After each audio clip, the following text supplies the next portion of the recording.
My career has been devoted to financing energy efficiency for homes so as to make sure people can be part of the energy transition, one home at a time.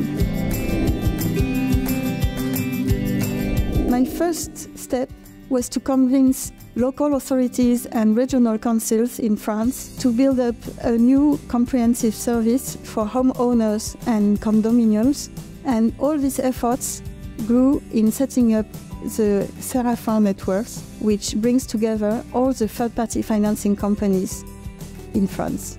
Now we have the proof of concept with the Séraphin network being able to renovate and finance 6,500 homes in 1 year. To the aspiring woman in energy, my advice would be simple. Understand the meaning behind your work and align your goals with this purpose.